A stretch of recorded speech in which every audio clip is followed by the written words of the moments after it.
stand with Tatay Digong. Maraming salamat po sa inyong lahat. Duterte! Duterte! Duterte! Duterte! Marami pong nagtataka kung bakit napakatinding pagmamahal ang pinapakita ng mga Pilipino kay Tatay Digong. Well, ang hindi po nila alam, hindi naman po ito dahil sa pagkatao lamang ni Tatay Digong. Kung hindi, ito po ay dahil nanirahan po tayo, nabuhay tayo ng 6 na taon kay Tatay Digong at ngayon, nakita natin ang diferensya matapos ang 3 taon ng Marcos Jr. i.e. Bangag.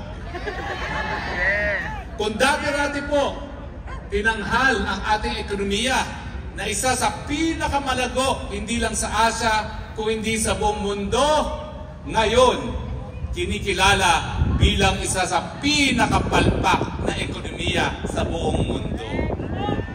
Kung dati po, ang ating mga komunidad, tahimik, mapayapa, ngayon, binansagan na po ang Maynila, pinakadelikado sa mga turista sa buong daigdig. Kung dati-rati po, ang presyo ng bigas, nabibili pa ng mga mahihirap, ngayon, naipako po sa tubig at sa hangin ang pangako na 20 pesos na bigas. Nagbebenta raw po sila ng 20 pesos na bigas. Ang bili po nila 33 pesos, sinasubsidize galing po sa pera ng kaban ng taong bayan. Yun po. And yet, ginagawa po nila ito para masabi nila na nagkaroon ng katuparan ang kanilang pangako na magbebenta ng 20 pesos na bigas, pero ang totoo, pang-eleksyon lang po. Correct. Sana Tama. araw-araw ay eleksyon sa Pilipinas. Yes. Hindi po natin minamahal ang Presidente Duterte dahil siya ay Presidente Duterte lamang. Nakita po natin na po pwede palang maglingkod ang isang Pilipino na hindi magpapayaman sa posisyon. Ako po, tumatayong testigo. Kailan ko lang po, buwan ng Hulyo, bago ko umalis ng Pilipinas ang Setyembre, na nakita ang pamamahay ni Tatay Digong. Nung nakita ko po ang bahay niya sa Davao, nagulat po ako. May halong gulat at awa dahil naniniwala po ako na isang dating presidente, kinakailangan naman komportable ang tahanan. Ang nakita ko po, siguro 200 square meters, ang tawag ko, bahay kalapati dahil literally yung second floor, yun po ang kanyang kwarto. Ang balita ko po, marami mga bilyonaryong pumunta sa kanyang tahanan at nagsabi sa kanyang aide, bumili kayo ng kahit isang bahay na gusto niya sa Forbes Park, sa Green Hills, sa Corinthian Gardens, ako magbabayad. Pero ang sabi ni Tatay Digong, hindi, dito po ako sa aking tahanan dahil ako po itong aking tahanan. Nagulat po talaga ako at medyo na-guilty dahil laking hamak na mangganda yung tahanan ko sa tahanan ni Tatay Digong na naging presidente na. Kaya nga po, nung siya'y kinidnap at dinala sa Dahig, dito po sa Dahig, napakadaming mga Pilipino ang lumabas sa kanilang mga tahanan at ngayon patuloy na nagpapakita sa kanilang pagmamahal kay Tatay Digong. At dahil po, kasama po kayo dyan, maraming salamat po sa inyong lahat. Alright. Ang sabi po nila, pag-usapan natin, ang pagiging leader. Well, yun nga po talaga ang issue. Lalong napamahal ang Tatay Digong nang nakita natin kung anong klaseng leader ang Dugong Marcos. Isa po ako sa mga nabudol. Ang sabi ko, yung kasalanan ng ama, hindi kasalanan ng anak. Yung pala po, genetic po talaga. Genetic sa kanila na magnakaw. Genetic sa kanila na manupil ng karapatang pantao. Genetic sa kanila na mag-party-party habang ang sambayan ng Pilipino ay naghihirap. Ngayon po, pinakamatindi ang pagkagutom mula nung panahon ng COVID. Ngayon po, 52% ang lahat ng Pilipino ay nagsasabi sila'y nakaranas ng kagutuman. Ang record po na pinakamataas na self-rated poverty, Disyembre ng nakalipas sa taon, 62%. And yet, ang tawag nila dyan, bagong Pilipinas, bagong pagkagutom. Malaki pong papel ang ginagampa ng mga Pilipino dito sa Europa. Dahil ako po, nung ako po ay nakapag-aral dito sa Inglaterra, ako po ay diabetiko at nagkaroon po ako ng karanasan doon sa universal healthcare na tinatawag. Nasyak ako nang ako'y kumuha ng gamot ko para sa diabetes, libre. Nung aking mga blood test, libre. At ngayon nandito ako sa Netherlands, lahat ng gamot ko na ang halaga sa Pilipinas ay hindi bumababa sa 50,000, libre. Yeah. Kaya nga po nung tayo nagkaroon ng pagkakataon na magnilbihan sa Kongreso, kinopya ko po word for word yung batas sa UK. Ang problema, yung staff ko tamad, hindi man lang pinalitan yung ministry ng Department of Health. Verbatim ang kanyang kinopya dun sa UK National Health Service Law. Ano pong nangyari? Well, naisabatas po natin ang universal healthcare, pero wala pong libreng gamot.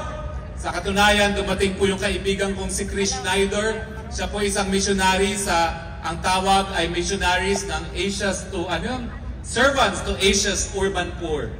At siya po nagsabi sa akin, bagamat meron ka ng universal healthcare law, wala man lang libreng glucophage, yung tabletas para sa diabetes sa siyudad ng Caloocan.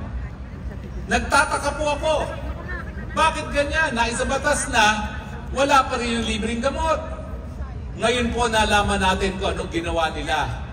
Linipat pala nila ang pondo ng PhilHealth na kalaan para sa mga mahihirap, para hindi na mamatay dahil sa kahirapan, ipinondo sa mga tulay at sa kalsada kung saan kumikita sila ng tongpats na 50%.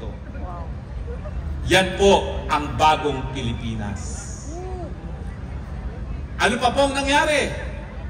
Napakadami pong proyekto na itinigil na ngayon dahil ang sabi nila, proyekto yan ng Duterte administration. Ang build, ang sabi ng Marcos Jr., 5,500 flood control projects. Anong nangyari nung panahon ng tag-ulan? Lumangoy na palang lawa ang buong Metro Manila, daig pa ngayon ang Netherlands sa pagbaha.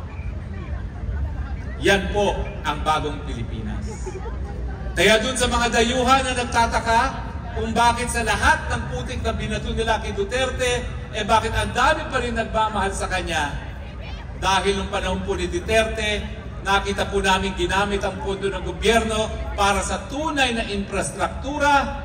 At ako po, tumatayong testigo, pag meron palang amoy ng korupsyon, sibak. Pero ngayon po, lantaran muli ang korupsyon, lantaran muli ang smuggling, at ang mga nadadawit, kapamilya mismo ni Marcos Jr. Kaya nga pong sinasabi ko, genetic ang pagnanakaw sa dugong Marcos. Ang papel niyo po, dahil kayo po nakatira dito sa Europa, alam niyo po na ang gobyerno dapat nagbibigay serbisyo sa mga mamamayan. Yung ating batas na kayo po ay nakikinabang din na universal healthcare, dapat mapatupad ng tama. Dapat lahat ng Pilipino, libreng gamot, libreng paggamot, gaya ng naging kabahagi ng buhay ninyo dito sa Europa. Ang edukasyon, dapat libre din para sa mga mamamayan. Isinulong na po natin ang libreng tuition sa state universities and colleges. Pero ang katotohanan po, wala naman tayong sapat na state universities and colleges para sa ating mga mag-aaral. Sinulong na po natin ang libreng irigasyon sa suporta ni Tatay Digong para sa mga maliliit na magsasaka. Ang problema, 50% lang po ng ating kabukiran ang merong patubig. Kinakailangan 100%. And yet, bagamat alam natin na hindi pa po tapos ang misyon para itaas ang antas sa kabuhayan ng mga Pilipino, ano pong nangyayari ngayon sa Pilipinas. Biyahe dito, biyahe doon, meron daw investments, wala naman tayong nakikita kahit anong karagdagang trabaho at bagamat sila'y nagyayabang na sangkatutakang nangakong mangangapital sa atin, patuloy po ang kawalan ng trabaho at kabuhayan. So ngayon po nagtitipon-tipon tayo, hindi lamang dahil dun sa tao na ang pangalan ay Rody Duterte. Nagtitipon-tipon po tayo dahil nung minsan napatunayan natin na meron talagang po pwede palang maging presidente na maglilingkod ng tama, hindi magnanakaw, magbibigay ng kapayapaan at nagbigay ng bagong diskubring dangal sa lahat ng Pilipino. Ngayon po tayo taas noo na nagsasabi, kami ay Pilipino.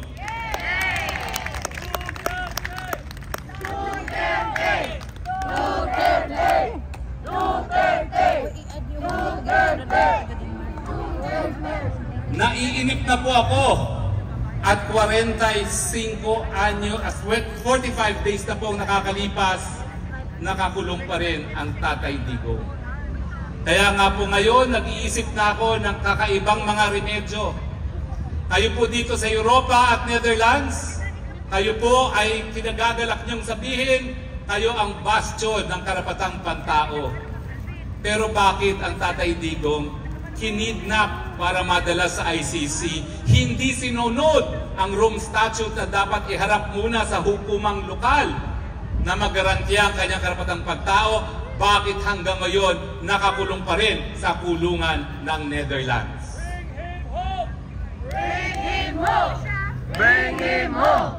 Bring him home! Ang tanong ko sa mga taga-Netherlands, papayag ba kayong tinatawag ng lupain ng karapatang pantao samantalang isang tao ay nakakulong sa pamamagitan ng iligal na pamamaraan na kidnapping? Kayong mga Pilipino sa Netherlands, papayag ba kayo na manatiling nakakulong ang isang tao na nakidnap? Tama ba yon na iwastong pagkakamali di umano sa pamamagitan ng isa na namang pagkakamali? Tama ba yon? Yes. Kaya ano po ang sigaw ng mga Pilipino ngayon dito sa Netherlands at buong Europa? Bring him home! Bring him home! Bring him home! Bring him home! Inaanunsyo ko po sa kauna-unang pagkakataon, kukonsulta na po tayo sa mga lokal na abogado dito sa Netherlands para sa kakaiba pang remedyo dahil nababagalan na po tayo sa remedyo sa ICC mismo. Tama o hindi? At titignan na po natin kung talagang epektibo ang tinatawag nilang tratado para i-promote ang karapatang pantao at titignan natin kung epektibo yung kanilang hukumang tinatawag na European Court for Human Rights para protektahan ang tao na kinidnap at nakakulong ngayon dito sa Europa. At ang ating panawagan hanggang magkaroon ng katuparan, Tatay Digong, bring him home! Bring him home! Bring him home! Muli po, ako'y nagpapasalamat sa inyong patuloy na suporta. Kayo po ang nagbibigay lakas kay Tatay Digong na harapin itong pagsubok nito. At sa tingin ko po sa ating paninindigan, mangyayari rin ang ating sigaw, bring Tatay Digong home. Maraming salamat po! Mabuhay po ang mga Pilipino! Mabuhay po si Tatay Digong! At mabuhay po ang susunod na presidente. Sino po yan? Ang tanong, antay pa ba kayo ng 2028? O sino gusto nyo maging presidente bago pa 2028? Ang mga bangag, you are put on notice, bilang na ang araw. Maraming salamat.